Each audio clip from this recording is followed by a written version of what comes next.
First at 4, Florida's huge power problem. Utility crews are scrambling, but life after Irma means no electricity for millions. Hank. Karen, help for hurricane relief will show our viewers how they can help make a big difference in the lives of those affected by the storms in Texas and in Florida. Yes, those are the original letters from the old Olympia building, but man, we have come a long way from there. I'm Jason Fuller, live inside Little Caesars Arena, where final preparations are underway for the first ticketed event. We'll give you a live look first at 4.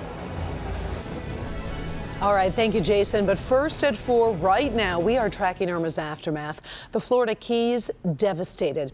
At this hour, up to 13 million people in Florida are without power. That's 2/3 of the state's population. Good afternoon, everybody. I'm Karen Drew. Now, there is some encouraging news out of Florida. Major airports are starting to reopen. This is the airport in Fort Lauderdale, which opened at 4 o'clock this morning. Our Devin Skillian is in the newsroom tracking the very beginning of recovery efforts and a long road ahead, Devin. Well, that's right, Karen. It is a really tough situation in parts of Florida because we're being told that power may not be restored for about 10 days in many areas and even longer than that in some. Experts say Hurricane Irma generated more wind power during its lifetime than the entire average hurricane season generates. And of course, Irma was at its strongest when it hit the Florida Keys. Early evacuation orders credited with reducing the human toll, but the property damage in the Keys is astounding. Shelters opening to provide food and water for those who rode out the storm there. Many working class residents who earn their livings at hotels and restaurants now find themselves homeless. 25% of the houses initially have been destroyed and 65% have major damage. Basically every house in the Keys was impacted in some way or another. This is why we ask people to leave. All right, we move north from there. Other parts of Florida, the effects of Irma's rains still being felt. Near Orlando, first responders rescued 45 people who were trapped when a river overflowed on very short notice. Saw the water coming up. Next thing I knew, my car was underwater, and we came back out again. Next thing I knew, everything is underwater.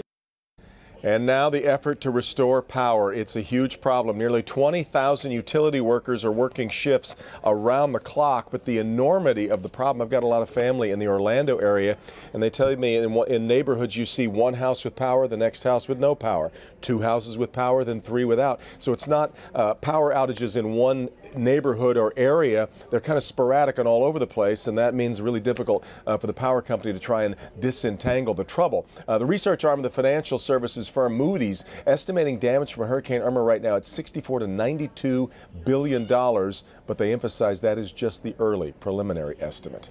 Karen, a long road ahead. Back to you. All right. Thank you very much, Devin. And as Florida takes the first steps toward recovery, the remnants of Irma are still on the move, and they will affect our weather. So let's bring in Ben Bailey to see what we can expect in the next couple of days. Yeah, Karen, this is what is left of Irma. It's lost its tropical DNA, still has its name, but sustained winds near the core of the system are only at 10 miles an hour. Still producing clouds and rain, and we've got some of those clouds on top of us this afternoon. They're kind of high and thin. Not really going to impact the weather much, but we will start seeing showers develop once we get into tomorrow. You can see out there that not a whole lot of blue skies left. 76 is where we sit at Metro right now, 78 at Ann Arbor. These are pretty close to average. And believe it or not, we've actually got warmer temperatures coming as we head into the 7-day forecast. We'll check that out, look at your weekend, and see exactly what impacts Irma is going to have on us in just a few minutes. Florida and Texas both have long roads toward recovery.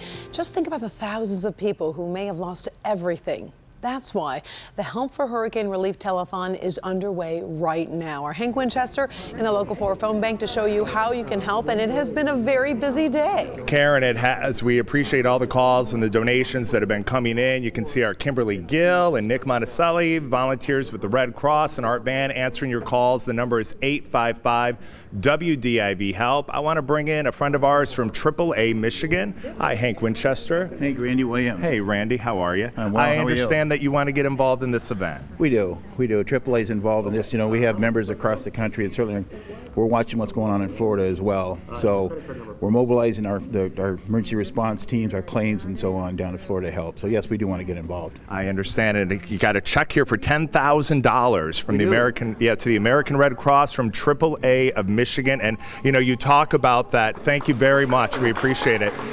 You talk about it, you know, it really does take a village of you know, community leaders, of organizations like yours, and the focus is doing everything we can to help people, not only unfortunately now in Texas, but also in Florida. That's right. It's across the country, really. We try to help, but Florida and Texas both have seen significant damages, so we're trying to help those folks as well. Well, we greatly appreciate it, and we know the people down in Houston and also in Florida appreciate it, and we need your help too. The number you can call right now is 855-WDIV-HELP, and Karen, we've also made it easy for those of you who might have trouble calling in right now if the phone lines are busy.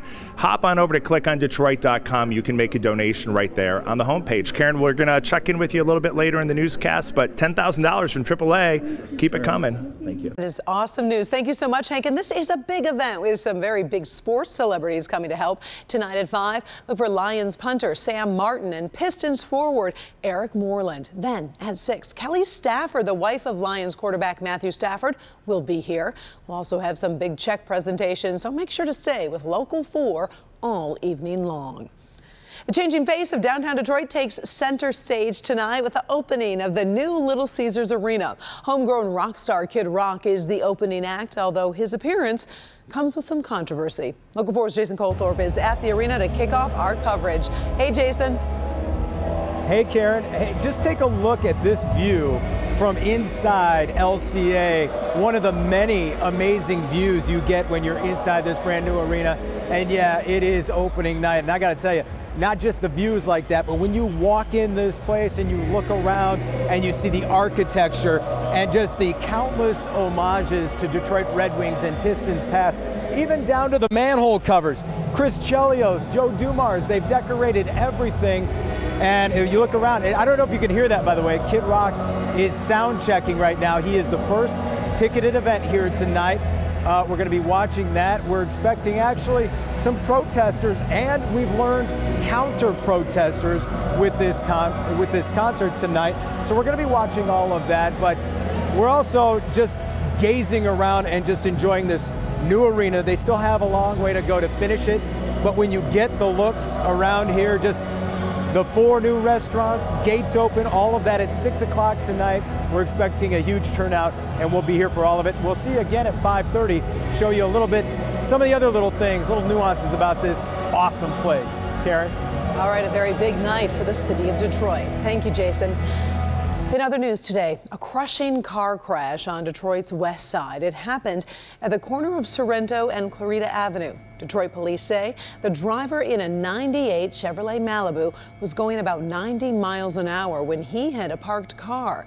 The Malibu ended up completely wrapped around a tree. 2 other people were pulled from the car. New at 5, we'll have a live update on their conditions, and we'll hear from a family member who was on the scene. The hunt is on right now for the person who fired a gunshot that wounded a 64-year-old man inside his home. It happened early this morning on Detroit's west side. Detroit police say the victim shares a house with a married couple. After hearing a loud boom coming from the back of the house, they found the victim with a gunshot wound to the head. Right now, police say it looks like a drive-by or maybe a stray bullet. The victim is in critical condition. And here's an update to a story we've been following out of Westland. A man has been formally charged today with murdering his roommate during an argument. 22-year-old Jovika Nikolsky is charged with first-degree premeditated murder in the stabbing of 25-year-old Space Grazani. It happened at the Skygate Apartments early Saturday morning. The suspect is being held without bond. More news ahead, including a new addition to President Trump's White House team, a replacement for Anthony Scaramucci.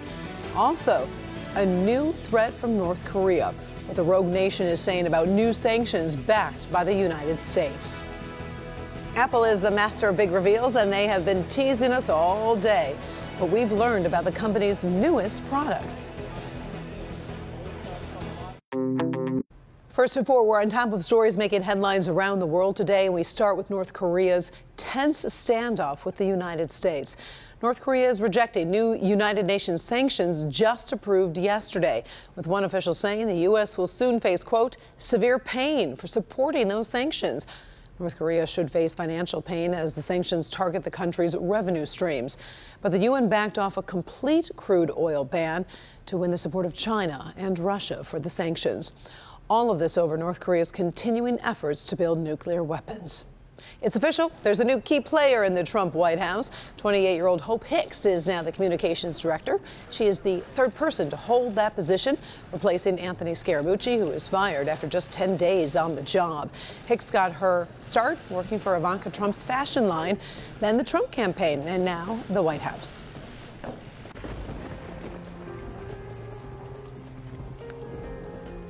Now let's check on the Help for Hurricane Relief Telethon. Let's send it over to Hank Winchester in the phone bank, and we have been getting a great response today, Hank. Currently have, and we appreciate all the calls from viewers. The number you can call is 855-WDIV. Help. I want to bring in a very familiar face to all of you, Mitch Album. Mitch, thanks for being here today with us. Of course.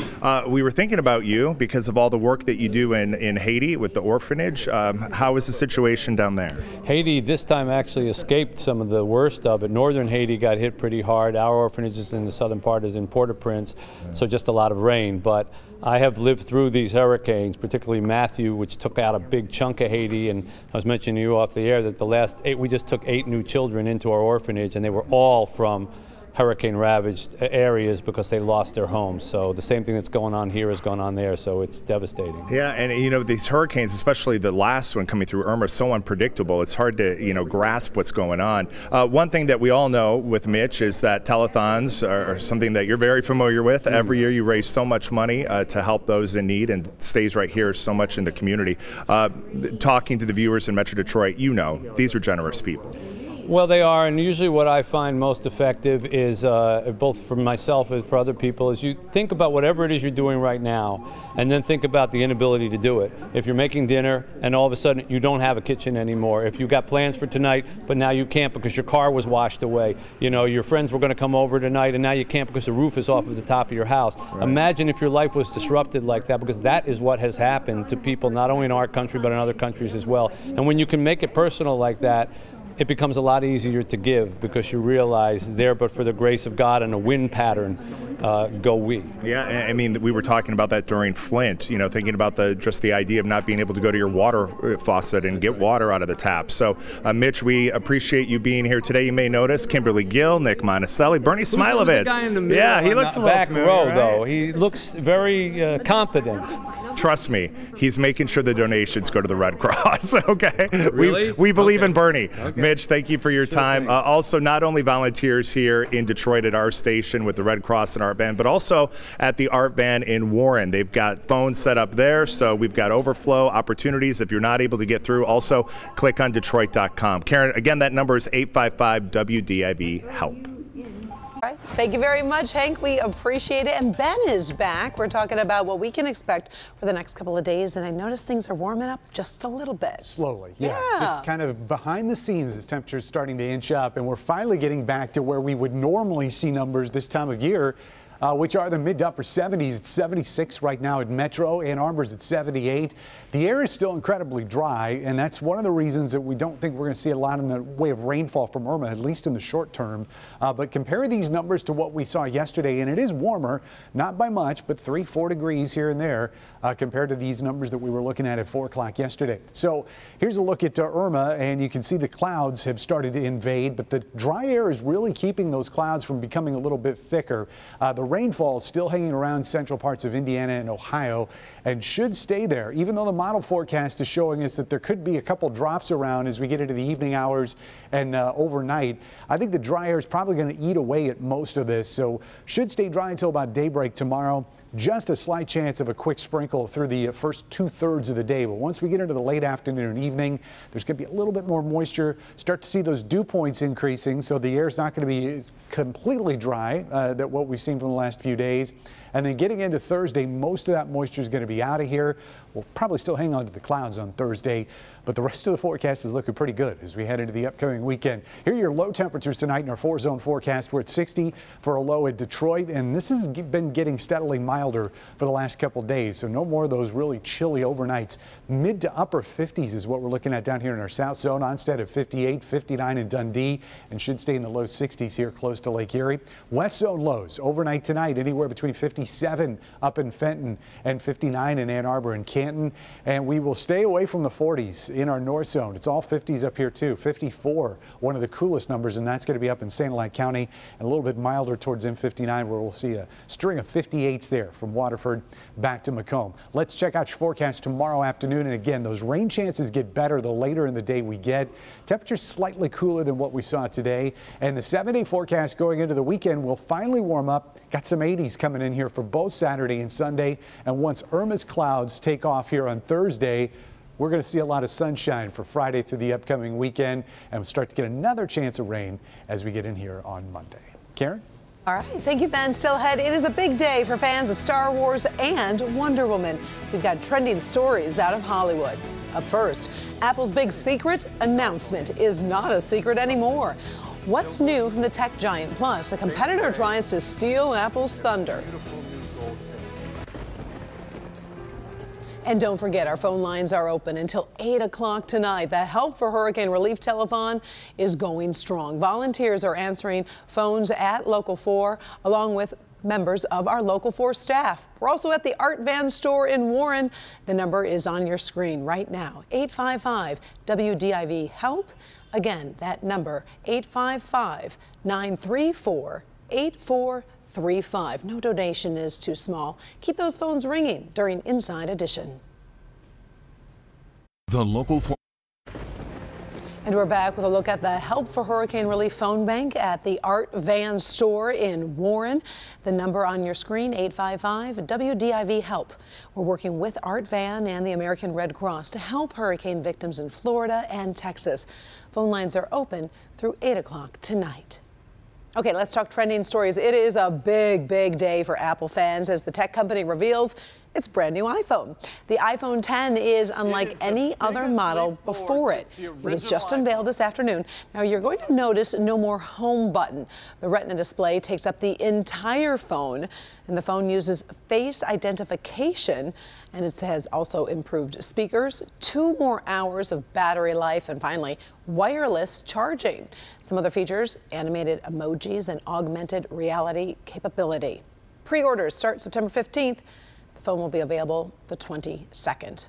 By the way, the cost is like $1,000. What? Yes, just wanted to include that in there. Now, Samsung didn't want all the attention on Apple, so its CEO made a bold prediction announcing it wants to release a folding smartphone by 2018. The tech company says they are on track to produce a full-fledged folding smart device, but the big challenge now is getting those app developers to tailor their applications to those new folding screens. Would you like a folding screen? We go from flip phones, the ultimate old school technology. And now we're going back. Totally coming back. What's old is new, right? Blockbuster news from Hollywood director J.J. Abrams. Going to finish what he started, Disney has announced he will return to write and direct Star Wars Episode 9. Abrams directed The Force Awakens, which was one of the biggest box office successes in the history of the Star Wars saga. And it also looks like director Patty Jenkins will be back to do a Wonder Woman sequel. Sources tell CNN she's on board. Jenkins' version of the Wonder Woman story set box office records around the world this summer. The sequel should hit theaters in December of 2019. Still ahead, grab something to write with. We are going to show you the number to call to help hurricane victims. Plus, another look at the football and basketball stars coming to help. It's a breakthrough technology now available to local cancer patients. This is a game changer. This lets us do things that we can never do before. When the option was brought up, it was not a question in my mind that it was something that I wanted to do. I'm Dr. Frank McGeorge. Monday night at 11, how this technology is taking off the blindfold when it comes to treating cancer and how it could change treatments for the better. And don't forget, our phone lines are open until 8 o'clock tonight. The Help for Hurricane Relief Telethon is going strong. The number is on your screen to call 855-WDIV-HELP or 855-934-8435. No donation is too small, and we do appreciate if you can give what you can. And then we've got some fun coming up at 5 and 6. We've got some special guests from Detroit's sports teams that'll be showing up. That's right. Lions punter Sam Martin will be here during our 5 o'clock hour. Pistons forward Eric Moreland will be pitching in as well. And Kelly Stafford, wife of Lions quarterback Matthew Stafford, will be speaking with Hank Winchester tonight at 6. So we do appreciate all of the help from those local celebrities and all of those phone calls we've been receiving throughout the day. We do appreciate your donations. Remember, phone lines open. We are back at a half hour. Inside Edition is next.